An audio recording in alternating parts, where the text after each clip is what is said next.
Welcome to STR news. వార్తలు చదువుతుంది మీ మాధురి.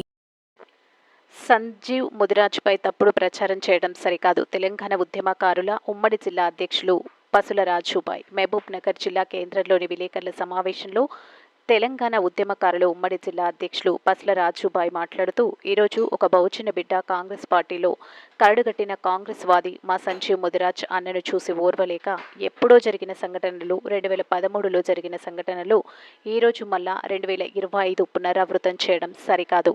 ఆయన ఎదుగుదల అడ్డుకోవాలనే ఉద్దేశంతో సంజీవ్ ముదిరాజ్ అనే వ్యక్తి ఒకరిని మోసం చేసే వ్యక్తి కాదు. ఒక్కసారి వచ్చి ఎంక్వైరీ చేసుకోవాలని వారు తెలిపారు. ఈ కార్యక్రమంలో కాంగ్రెస్ నాయకులు వాసుదేవారెడ్డి, మహేష్ మన్యం తదితరులు పాల్గొన్నారు. మీ ఎస్టీఆర్ న్యూస్ని సబ్స్క్రైబ్ చేసి, లైక్ చేసి, షేర్ చేయండి. కానీ ఈ విషయాన్ని చూస్తే చాలా బాధాకరం కలిగింది. ఎందుకొరకంటే సంజీవ్ ముదిరాజ్ అనే వ్యక్తి ఒకరిని మోసం చేస్తాడంటే మహబూబ్నగర్లో ఒక్కసారి వచ్చి ఎంక్వైరీ చేసుకోవాలి. అంత తొందరగా ఏదైనా కూడా ఒక విషయాన్ని మనము ప్రచురితం చేస్తున్నప్పుడు ఛానల్ మిత్రులందరికీ కూడా దయచేసి ఛానల్ మిత్రులందరికీ చెప్తున్నాను, ఏదైనా విషయం ఉంటే ఒకసారి పరిశీలించండి. అది నిజమా అబద్ధం అనేది తెలుసుకోకుండా తొందరగా ఏదో ఒకటి ఛానల్లో అప్లోడ్ చేయడం వల్ల మంచి వ్యక్తులకు అన్యాయం జరుగుతుంది. ఒక ప్రశ్నించే తత్వాన్ని కోల్పోతుండ్రు.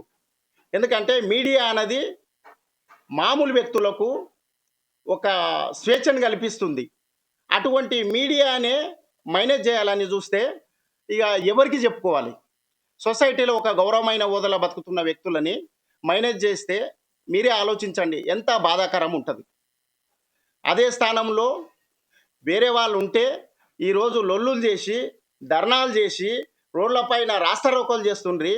ఒక బహుజన బిడ్డ సంజీవ్ ముదిరాజ్ కాబట్టి ఈరోజు ఎక్కడ కూడా ఖండన లేదు. ఎందుకొరకంటే ఒక్కటి ఆలోచన చేయండి మిత్రులారా, ప్రజాస్వామ్యంలో స్వేచ్ఛాయుతంగా బతకడానికే రాజ్యాంగం అనేది రాసిండ్రు. ఈరోజు 15 లక్షల రూపాయలు మోసం చేసిండు సంజీవ్ ముదిరాజ్ అనే మాట మాట్లాడుతుండ్రు. 15 లక్షల రూపాయలు మోసం చేస్తే ఈ రోజు వరకు కూడా ఇంకోటి సంజీవ్ ముదిరాజు ఆర్థికంగా మైనస్లో ఉన్న వ్యక్తే. ఒకసారి ఎంక్వైరీ చేసుకోండి. సంపన్నమైన కుటుంబంలో పుట్టిండు, తల్లిదండ్రులు ఇద్దరు కూడా డాక్టర్లు.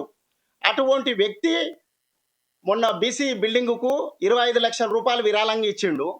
ఆయన ఒక ఆడపిల్లని మోసం చేస్తాడంటే సభ్య సమాజం ఎట్లా నమ్ముతుంది? మీరు ఒకసారి ఆలోచన చేసి తొలి వెలుగు ఛానల్ వాళ్ళు కూడా ఆలోచన చేయాలి. మిత్రులారా, ఒక విషయాన్ని మీరు ప్రచురితం చేస్తున్నప్పుడు మొన్న ఒక దగ్గర ఓ బీసీ నాయకుడు ప్రశ్నిస్తే కనీసము ఏంది, ఇప్పుడు ఒక రూలింగ్ ప్రభుత్వం కాంగ్రెస్ ప్రభుత్వం ఉంది, కాంగ్రెస్ ప్రభుత్వంలో మా క్యాడర్ని కాపాడుకోవాలని ప్రశ్నని అడిగితే హెచ్ఎంటీవీలో దాని ఇష్టం వచ్చినట్లు వ్యవహరిస్తుండ్రు. మీరు టీవీలు అనేది సభ్య సమాజంలో లౌకికవాదంతో ప్రతి ఒక్కరికి సహకారంగా ఈ కులము ఆ కులము, ఈ మతము ఆ మతము అనేది తేడా లేకుండా న్యాయం అన్యాయం అనేది క్షుణ్ణంగా పరిశీలించి దాన్ని ప్రచురితం చేస్తే మీ అందరికీ కూడా చాలా మంచిగా ఉంటుంది, మాకందరికీ కూడా శ్రేయస్కరంగా ఉంటుంది. ఛానళ్ళ పైన కూడా చాలా గౌరవం పెరుగుతుంది. కనుక దయచేసి ఛానల్ మిత్రులు తొలి వెలుగు రఘు గారికి మరియు హెచ్ఎంటీవీ యాజమాన్యానికి దయచేసి నేను చెప్తున్నా, ఎందుకంటే బహుజన బిడ్డల పైన మీ 2 టీవీలు చాలా రాంగు మెసేజ్ తీసుకోబోతున్నాయి. దయచేసి మళ్ళీ అటువంటిది పునరావృతం కాకుండా ప్రతి ఒక్కరిని కూడా మతము అనేది ఉండొద్దు, కులం అనేది ఉండొద్దు, ఏ ఇబ్బందులు లేకుండా ఎక్కడో జరిగిన విషయాలని డబ్బులు ఇచ్చేవాళ్ళు ఈరోజు సంజీవ్ ముదిరాజు ఒక్కడే బాకులు అప్పులు చేసిండా? ఒక్కసారి నువ్వు మహబూబ్నగర్లో వచ్చి ఎంక్వైరీ చేసుకోండి. సంజీవ్ ముదిరాజు ఎవరికన్నా బాకీ ఉన్నాడని? ఆయన వ్యవహార శైలి ఒక ఆవు లాంటి, గోవు లాంటి వ్యక్తి. ఒకరికి అన్యాయం కాదు, ఈడ లొల్లి అవుతుందంటే ఆయన ఆడ దయచేసి నిలబడే వ్యక్తి కూడా కాదు. అది తప్పు, మంచి వ్యక్తిత్వం కాదు. అసలు లొల్లులు అనేదే భయపడే వ్యక్తిత్వం కలిగిన వ్యక్తి ఆయన. అటువంటి వ్యక్తి మోసం చేస్తాడంటే ఈ సమాజం ఎట్లా నమ్ముతుంది? దయచేసి ఆ యొక్క మెసేజ్ని ఆయన వెనక్కి తీసుకోవాలి. ఇటువంటివి మళ్ళా పునరావృతం కాకూడదు. మీరు ఇటువంటి పునరావృతం చేస్తే బహుజనులంతా ఏకం కావలసి వస్తుంది. బహుజనులు ఒక్కరే కాదు మిత్రులారా, ఓబీసీ అదర్ బ్యాక్వర్డ్ క్యాస్ట్ కూడా మాదే. ఎందుకంటే కోటీశ్వరులున్న రెడ్డి సామాజిక వర్గంలో కూడా మంచి వ్యక్తులు ఉన్నారు, ఈ సమాజానికి ఉపయోగపడే వ్యక్తులు ఉన్నారు. మొన్న తీర్మానం మల్లన్న కూడా జానారెడ్డి అన్న గురించి మాట్లాడతాడు. జానారెడ్డి అన్న చరిత్ర తెలుసా? జానారెడ్డి అన్న చరిత్ర తెలుసుకో ఒకసారి. తీన్మార్ మల్లన్న సోషలిస్టు వర్గానికి చెందిన వ్యక్తి, ఆయన కష్టాజీవి. అటువంటి వ్యక్తులను ఇప్పుడు ఒక సమాజానికి ఉపయోగపడే వ్యక్తులని మనం మైనస్ చేయాలని చూడొద్దు. ఈ కులం ఆ కులం అనేది నేను తెలంగాణ వాదిని, తెలంగాణ ఉద్యమకారుని. ప్రతి ఒక్కరికి ఎవ్వరికి అన్యాయం జరిగినా ఈ కులమే, ఒక బీసీ సామాజిక వర్గం అని కాదు, ఎస్సీ సామాజిక వర్గం అని కాదు, మైనార్టీ సామాజిక వర్గం అని కాదు, క్రిస్టియానిటీ సామాజిక వర్గం అని కాదు, ఎక్కడ కూడా మంచి వ్యక్తులకు అన్యాయం జరిగితే ఖచ్చితంగా నేను ఖండిస్తా, దాని విషయంలో మాట్లాడతాని కూడా ఈ ప్రెస్ మిత్రుల సాక్షిగా నేను చెప్తున్నాను. మిత్రులు దయచేసి ఇంకోసారి ఇటువంటివి పునరావృతం కాకుండా, ఈ మచ్చ అనేది ఆయన ఒక మంచి నాయకుడు సంజీవ్ ముదిరాజు, అటువంటి పైన మంచి నాయకుని పైన బురద జల్లాలని చూస్తుండ్రు. అది తప్పు వ్యవహారం కనుక దయచేసి ఇటువంటివి ప్రచురితం చేయకండి. ఇంకా ఈ విధంగా గాన ప్రచురితం మళ్ళీ గాన అయ్యిందంటే మాత్రం ఖచ్చితంగా మూల్యం చెల్లించుకోవాల్సి వస్తుంది కనుక దయచేసి మీ అందరికీ కోరుతున్నాను. అయితే అగ్రవర్ణాల నాయకులే అదే ముద్రాజు బిడ్డను అడ్డు పెట్టుకొని ఆయనను వివాదాలకు లాగుతున్నారంట, ఏమంటారు? తప్పు అది మీరందరూ ఆలోచన చేసి మాట్లాడడం మాత్రము. అగ్రవర్ణాల వ్యక్తులు సంజీవానని బయటకు గుంజుతున్న అనేది తప్పుడు మాట. మా బహుజన జాతిలో పుట్టిన వాళ్ళే మాకు శత్రువులు. మా వాళ్ళు ఏం చేస్తారో కొందరు అమ్ముడు పోయి మనోళ్ళు ఎవరన్నా ఎదుగుతుండ్రంటే వాళ్ళని కాలు బట్టి గుంజాలని చూస్తారు. ఇది బాగా ఆలోచన చేయండి నాయన. ఒక వ్యక్తిత్వం అగ్రవర్ణాల ఉన్న ఒక కప్పల డబ్బా ఉన్నదంట, ఒక బహుజనులంతా ఒక కప్పల డబ్బా ఉన్నదంట. దానికి త్వర పెట్టిండ్రు, దానికి రంధ్రం చేసి కప్పల్ని ఈ నుంచి హైదరాబాద్కి తీసుకుపోతున్నాం. హైదరాబాద్కు తీసుకుపోతుంటే ఈ అగ్రవర్ణ డబ్బాలో ఉన్న కప్పలు పైకి ఎక్కుతుంటే ఒకటొకటి చేత అందించి మొత్తం బయటకు వెళ్ళిపోయినాయి. మా కప్పలు అట్లే ఉన్నాయి. హైదరాబాద్ పోయినాక డబ్బా తెరిచిండట. డబ్బా తెరిచి చూస్తే కప్పలు అట్లే ఉన్నాయంట.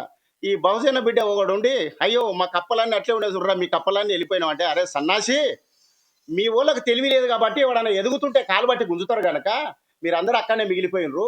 మా వాళ్ళు ఒకడు ఎదుగుతుంటే ఒకడొకడు చేత అందించి పైకి గుంజుకుంటారు కాబట్టి ఈ అగ్రవర్ణ జాతి ఎరిగింది. ఈ బహుజనులు ఇంకా అక్కడనే ఉన్నారు, రాజాధికారం వైపు ఇంకా చూస్తలేరు.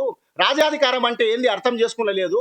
ఆ అంబేద్కర్ ఎంత కష్టపడి ఓటు హక్కు అనేది కల్పించింది. ఇంతకుముందు రాజ్యాంగం రాయకముందు, ఓటు అనేది ఆయుధం లేకముందు మన బతుకులు ఎట్లున్నామన్నది ఒకసారి చరిత్ర వెనక్కి పోయి చూస్తే మీకు అందరికీ అర్థమవుతుంది. చరిత్రలో ఇప్పటికి కూడా ఇంత ముందు స్థాయికి వచ్చినా కూడా కొందరు అమ్ముడు పోయే కుక్కలు మన వాళ్ళని మైనస్ చేస్తారు. ఇది సమంజసం కాదు. కనుక మీరు ఒక ప్రచురితం, ఎందుకంటే ఈరోజు న్యాయం జరగాలంటే ఛానల్ వాళ్ళ నుంచే న్యాయం జరుగుతుంది. ఎందుకంటే ఈ సొసైటీలో ఏం చెడు జరిగినా మంచి జరుగునా కళ్ళ గట్టినట్లు చూపెట్టే గొప్ప దేవుళ్ళ లాంటి వ్యక్తులు మీరు ప్రెస్ రిపోర్టర్లు. కనుక మీ యొక్క ఆధ్వర్యంలోనే అన్యాయాన్ని కానీ న్యాయాన్ని కానీ ప్రచురితం చేసి ఒకరి పైన ఈ ప్రచురితాన్ని కొందరు టీవీ వాళ్ళు అనవసరంగా ఎవరో ఏదో చెప్తే అపోహలకు పోయి దానిని తొందరగా ప్రచురితం చేయకుండా మంచి చెడు అనేది ఎంక్వైరీ చేసి పెట్టాలని మీ అందరికీ కూడా కోరుకుంటున్నాను. కాంగ్రెస్ పార్టీలో అంతర్గత కుమ్ములాటలే ఈ వ్యవహారానికి కారణం. అవన్నీ ప్రాబ్లమ్స్ లేవు నాన్న. మా రేవంత్ రెడ్డి అన్న ఏ రోజైతే పార్టీలకు కాలు పెట్టిండో, ఏ కల్మషాలు లేకుండా, ఏ కుళ్ళు కుతంత్రాలు లేకుండా ఈరోజు కాంగ్రెస్ పార్టీ గాన రాకుంటే, వాస్తవంగా ఈ రోజు గాన తెలంగాణ బీఆర్ఎస్ భారత రాష్ట్ర సమితి గాన ఈ రోజు గాన ప్రభుత్వం గాన మన తెలంగాణలో ఉంటే శ్రీలంక పరిస్థితి ఏర్పడుతుండే, మొత్తం రాష్ట్రం అధోగతి అయిపోతుండే. మీరందరూ బాగా ఆలోచన చేయండి. ఈరోజు రేవంత్ రెడ్డి అని వస్తే పనులు అయితలేవు, ఆడ పనులు అయితలేవు, ఈడ పనులు అయితలేవు అని సోపుటప్ చేసే వాళ్ళు లేరు మా నాయకులు. సోపుటప్ చేసే ఎమ్మెల్యేలు ఎవరన్నా ఇప్పుడు ఈ మామనారు రాష్ట్రం మొత్తం వద్దు, ఈ 14 కాన్స్టిట్యున్సీలలో ఒక 2 కాన్స్టిట్యున్సీలు, ఒక గద్వాలు ప్లస్ అలంపూర్ తప్పితే మిగతా కాన్స్టిట్యున్సీలో 10 కాన్స్టిట్యున్సీలో మా కాంగ్రెస్ పార్టీ ఎమ్మెల్యేలే ఉన్నారు. ఒక్కరన్నా షోపుటప్ చేసి ఈరోజు ప్రెస్గా మాట్లాడే వాళ్ళు ఉన్నారా? ఎక్కడన్నా ఖండిస్తుండ్రా? అదే టీఆర్ఎస్ ప్రభుత్వంలో ఎవరికైనా అన్యాయం జరిగిందంటే ఖచ్చితంగా దాన్ని ఎంబడే ఖండించే వాళ్ళు ఈ నుంచి మొత్తం జిల్లా మొత్తం ఇట్లా గలగల అంటుండే. ఈ కాంగ్రెస్ పార్టీలో ఉన్న దుస్థితి ఏంటంటే, ఎక్కడన్నా ఏమైనా జరిగితే సమాజాన్ని ఖండించి ముందుకొచ్చి మాట్లాడే వాళ్ళు కాదు మా వాళ్ళు. ఎందుకంటే ఏదున్నా సొసైటీ పరంగా కానీ సమాజ పరంగా కానీ ఒక శ్రేయస్కరంగా పోవాలనే ఉద్దేశంతో మా ఎమ్మెల్యేలు చాలా మంచి వాళ్ళు. మళ్ళీ వీళ్ళు గెలుస్తారు, 100% గెలుస్తారు. మా రేవంత్ రెడ్డి అన్న ఆశీర్వాదం ఉన్నంత వరకు ఎటువంటి ఇబ్బంది ఉండదు ఈ ప్రభుత్వంలో. కానీ గత బీఆర్ఎస్ ప్రభుత్వంలో కూడా ఎక్కువ అగ్రవర్ణాలకే మొగ్గు చూపింది. ఇప్పుడున్న రేవంత్ ప్రభుత్వం కూడా అగ్రవర్ణాలకే మొగ్గు చూపుతుంది. ఒకటి మిత్రమా, నేను ఒక బహుజన బిడ్డని. నేను నేను నేను టీఆర్ఎస్ పార్టీ మొన్నటిదాకా కూడా తెలంగాణ ఉద్యమంలో ఏ రోజైతే తెలంగాణ ఉద్యమం పుట్టిందో ఆ రోజు నుంచి మొన్న 2014 కూడా శ్రీనివాస్ గౌడ్ అన్నకే పనిచేసిన.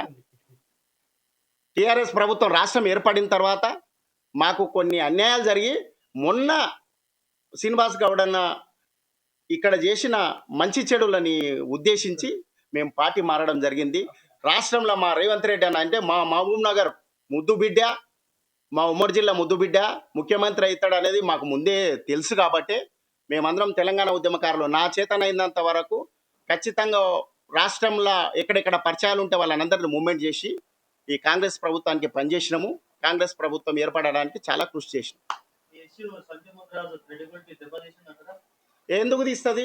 ఎవడో పనికిరాని ఆడోడు ఈడోడు మోపాయి ఏదో మాట్లాడినంత మాత్రానే సంజీవ్ ముదిరాజ్ అనేటువంటి గొప్ప వ్యక్తులు ఎట్లా మైనస్ అవుతారు చెప్పునానా? మీరే ఆలోచన చేయండి.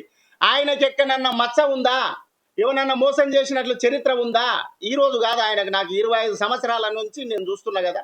కాంగ్రెస్ పార్టీలో ఉన్నాడు. మేము తెలంగాణ ఉద్యమము ఊపు అందుకొని తెలంగాణ ఉద్యమం ఊపెత్తున ఈసి పడుతుంటే 2009లో సంజీవ్ ముదిరాజ్ అన్న 2012 మూమెంట్ వచ్చింది. మంచి మూమెంట్ స్టార్ట్ అయింది మాకు తెలంగాణ ఉద్యమం. 2012లో ఇబ్రాహిం అన్న బై ఎలక్షన్లో ఇదే ఎన్ఎం శ్రీనివాసరెడ్డి అన్న మీద ఓడిపోయినప్పుడు ఇదే సంజీవ్ ముదిరాజ్ అన్న రానా మా టీఆర్ఎస్ పార్టీలకు రా, మంచి ఊపు ఉంది, రాష్ట్రం ఏర్పడుతుంది, నీకు మంచి పదవి వస్తుంది టీఆర్ఎస్ పార్టీలకు వస్తే అని సంజీవ్ ముదిరాజుని అడిగితే, రాజు నేను చనిపోతే కూడా నా మీద ఈ కాంగ్రెస్ కండువ కప్పాలనే మాట మాట్లాడిన వ్యక్తి సంజీవ్ ముదిరాజు. అటువంటి వ్యక్తి మీద బురద చల్లితే ఎంతవరకు కరెక్ట్ చెప్పు? వాళ్ళు ఒక ప్రభుత్వం ఇది ఏర్పడ్డదే అది ఏర్పడదు. 10 ఏళ్ళ పాలన నడిచింది టీఆర్ఎస్ ప్రభుత్వంలో. ఆయన ఎక్కడ కూడా మచ్చ లేకుండా తన పరిస్థితి ఏందో తను చూసుకొని, తన వ్యాపారం ఏందో తను చూసుకొని బతికే వ్యక్తి పైన ఇటువంటి బురద చల్లడం సమంజసమైన విషయం కాదు. చివరికి ఈ యొక్క వివాదాన్ని ఫుల్ స్టాప్ పెట్టడానికి మీరు సమాజానికి ఏం చేయాలి? సమాజంలో ఏం లేదు. ఈ తొలి వెలుగు రాగు ఈరోజు అన్న గురించి సంజీవ్ ముదిరాజ్ అన్న గురించి మాట్లాడినరు.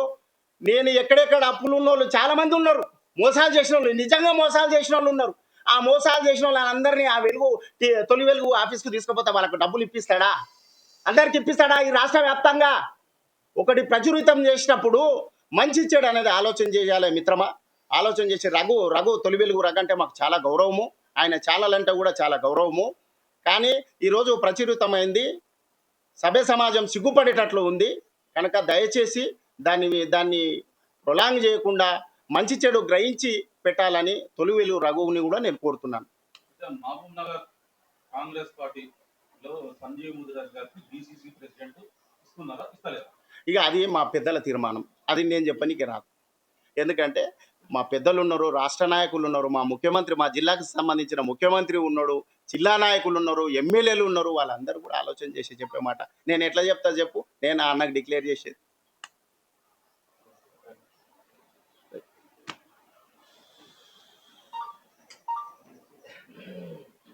కూర్చోకుండా పోయి అరే. మా ఛానల్ మీకు నచ్చినట్లయితే లైక్ చేయండి, షేర్ చేయండి, సబ్స్క్రైబ్ చేయండి.